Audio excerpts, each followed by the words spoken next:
Mas por que essa tanta da minha ênfase aqui na história dos protocolos dos sábios de Sião? Porque é preciso entender essa história ao máximo antes de abordar aquela que talvez tenha sido a maior das asneiras, que é a de que Gustavo Barroso não era um antissemita, mas ora tenha santa paciência! Gustavo Barroso é o pai de todas as narrativas antissemitas brasileiras. E mais uma vez eu vou provar o que eu estou dizendo. O seu Loriel aponta na sua bibliografia o livro da historiadora Maria Luísa Tutti Carneiro chamado O Antissemitismo nas Américas. Bem, o fato é que o seu Loriel mente ao dizer que leu esse livro. Ele mente, porque se ele tivesse mesmo lido, ele jamais teria a coragem de dizer que Gustavo Barroso não era antissemita. A professora, essa sim uma professora, né? Ela dedicou um capítulo inteirinho do seu livro à figura do Gustavo Barroso. E não é à toa que o capítulo em questão se chama O Antissemitismo no Discurso Integralista no Sertão de São Paulo, os Discípulos de Barroso. Ora, será que o seu Loriel Rocha, que se assume um discípulo de Barroso, pulou esse capítulo sem querer querendo? E olha que esse capítulo vai da página 351 à página 380. Não é pequeno. Mas vamos momentaneamente deixar de lado mais essa lorota do Loriel e falar do Gustavo Barroso, né? Que, para quem não sabe, foi um historiador brasileiro, filho de mãe alemã.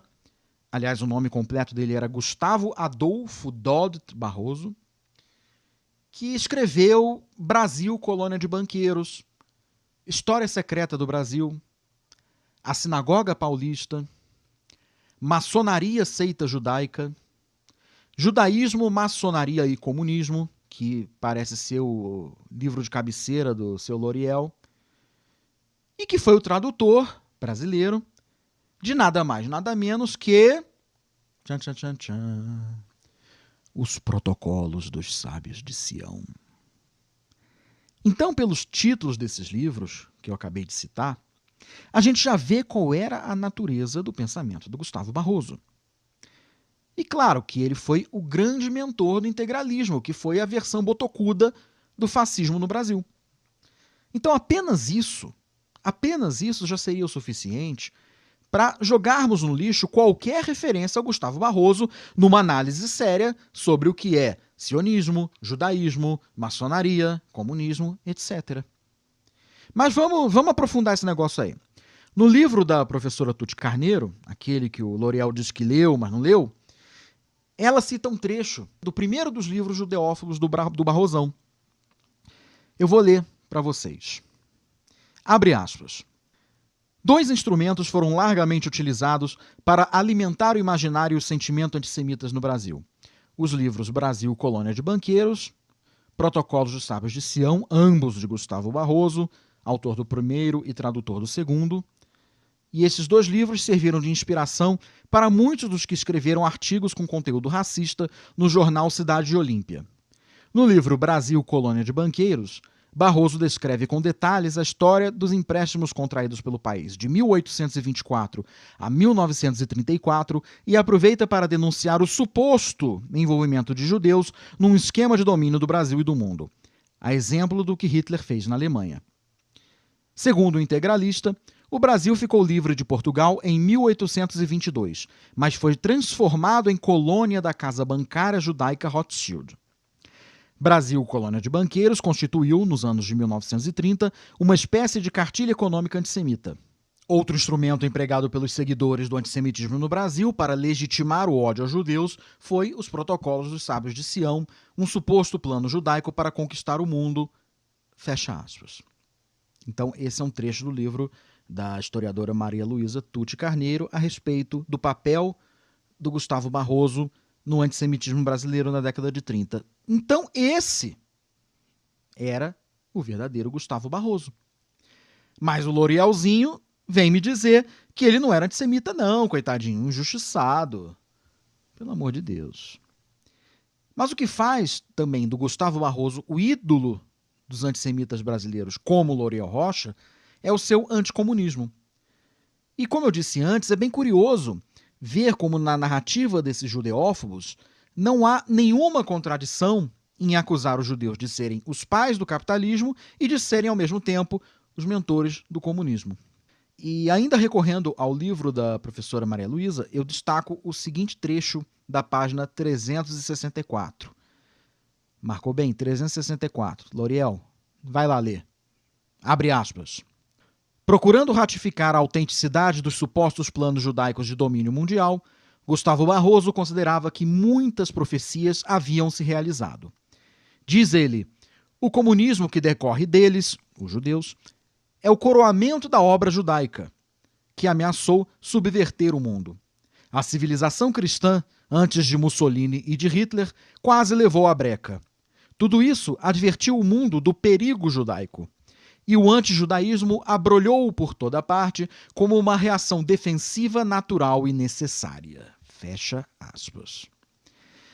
Então vejam só a quem o Gustavo Barroso atribui a salvação do mundo cristão do tal perigo judaico, Mussolini e Hitler.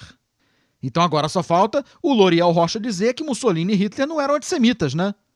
E no outro livro, de autoria do professor Werner Nehab, chamado Antissemitismo, Integralismo e Neonazismo, ele aponta uma prática de Gustavo Barroso que é fielmente repetida, que é a de misturar judeus e não judeus no seu discurso, a fim de inflar a tal da conspiração judaica e de torná-la maior e mais poderosa.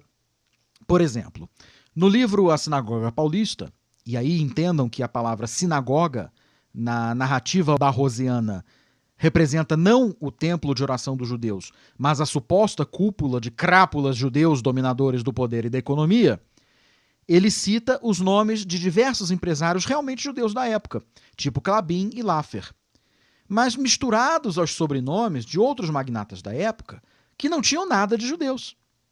Então, esse é um expediente recorrente entre disseminadores de desinformação antissemita, com a finalidade de aumentar, de inflar o monstro, entenderam?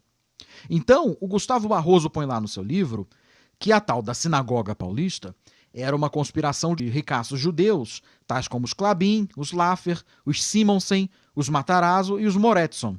Ora, a família Simonsen nunca foi judaica. E os Matarazzo, então? O fundador da família, o Francisco Matarazzo, era um conde papalino, ou seja, tornado nobre pelo Papa em pessoa, todos catoliquíssimos.